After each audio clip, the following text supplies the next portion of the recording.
Ya, assalamualaikum warahmatullahi wabarakatuh. Nah, aku yang ada di rumah, Bapak langsung saja ya. Kalian silahkan buka bukunya di halaman 45, buku tema 2. Ya, kita belajar subtema 2, tema 2 subtema 2. Kalian lihat di halaman 45, di situ ada bacaan yang berjudul Pertempuran di Surabaya. Tugas kalian adalah membuat peta pikirannya. Nah, ini sudah sering kita lakukan ya. Jadi kalian baca dengan seksama, kemudian masukkan hal-hal penting dalam bacaan ke dalam peta pikiran. Ya, itu tugasnya ya.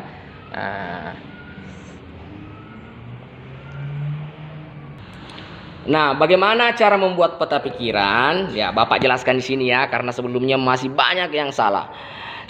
Membuat peta pikiran itu, ya, kita buat dulu daftar pertanyaannya. Jadi kita buat dulu daftar pertanyaan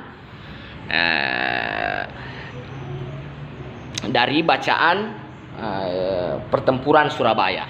Daftar pertanyaannya yaitu, ya, di situ di peta pikirannya ada mengapa, apa, mengapa, siapa, bagaimana, kapan, dan di mana. Kalian buat daftar pertanyaannya dulu, ya. Buat pertanyaan yang penting-penting. Jadi cari dalam bacaan ini yang merupakan hal-hal penting dalam bacaan. Misalnya apa? Nah, Bapak kasih contoh di sini. Apa yang terjadi pada tanggal 23 sampai 30 Oktober 1945? Nah, kita jawab di sini. Jawabannya pada tanggal 27 sampai 30 Oktober 1945 terjadi pertempuran atau kontak senjata antara para pemuda Indonesia dengan pasukan Inggris. Ya. Kemudian selanjutnya, mengapa? Ya, nomor 2 mengapa? Kalian buat pertanyaannya, mengapa? Yang menggunakan kata tanya mengapa, kemudian cari jawabannya. Jadi buat pertanyaan yang penting. Jadi isi bacaannya yang penting-penting, ya. Karena peta pikiran itu adalah membuat peta pikiran itu adalah menyaring atau mengambil hal-hal penting dalam bacaan, kemudian kita masukkan ke dalam peta pikiran. Untuk apa itu? Supaya kita gampang membacanya, gampang mempelajarinya. Jadi bacaan yang panjang dapat kita cepat mempelajarinya, dapat dengan cepat kita tahu isinya dengan melihat peta pikiran. Jadi itulah gunanya peta pikiran ya.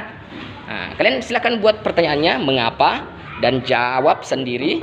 Kemudian siapa, bagaimana, kapan, dan seterusnya sampai nomor 6 di mana, dan jawab.